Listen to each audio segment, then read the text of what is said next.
Hello, my friend. I've got an incredibly important question for you. Are you ready for it? Where do you get your power?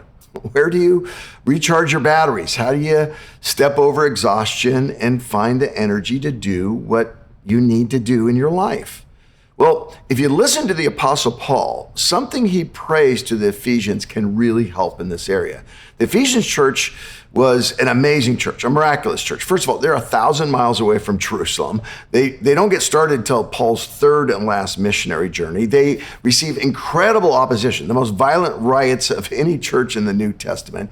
And yet, they come together as Jews and Gentiles in a miracle, and then they spread. 7 other churches get planted out of this church in Ephesus. How did they face so much opposition and do so well? Well, the secret's in this prayer in Ephesians chapter 3. Here's just 1 or 2 verses of it, verse 16 and 17.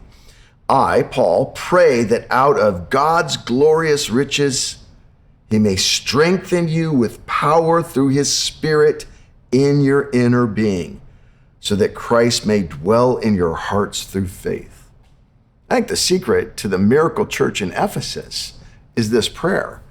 Their power source was the right power source. Okay, you've got one of these in your house. I've got one in my house. We're going to throw a little picture up of mine. This is my actual one in my garage. This is my old power cord box. Every old device, VCRs, CD readers, an old massage gun someone gave me in a gag gift exchange. Well, all of that stuff has a power cord, and eventually all those power cords get confused and they get thrown in that box. Have you ever been looking to try to charge an old device like this, and you're grabbing those ends and you're sticking them in, and you know that it doesn't fit, but it kind of fits, and you're like, I'm gonna give this a try because I need this thing to work. You think, I'm gonna plug this in. It might even explode on me. Why? Because you're not confident it's the right power cord source. My friend, you and I, we live lives like that.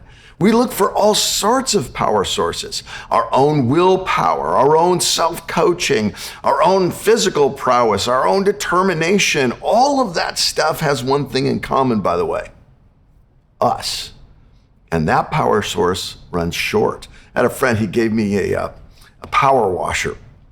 It was kind of a booby trap gift because he meant right, but this power washer had not been used for 2 years, so there was water in the gas tank. And every time you went to use it, it would work for a second and then die. And it would work for another second and then die. Why? Corrupted power source. Paul is simply praying this for the Ephesians church. There is only one power source that can get very difficult things done. And that's the Spirit of God. The Spirit of God in their inner being.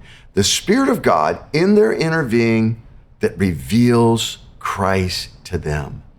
When from the inside out, we have the Spirit of God, and the Spirit of God makes known more the love, the truth, the grace, the purpose, the direction of Jesus Christ. That's when we get a hold of real power. And when we get a hold of real power, that kid that's going wayward, that work problem, that financial problem, that emotional difficulty, that physical difficulty, all of those things cannot stand up against the Spirit of God strengthening, empowering your inner being.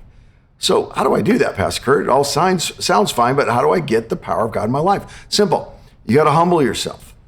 We don't ask for God's power like Paul is doing here, because we don't like admitting that we need it. We think we're sufficient. First, you got to take a breath and just say, today, God, today, I can't do it without your Spirit empowering me. Just humbly ask. And then wait and see how God's good, loving, and powerful Spirit starts answering that prayer.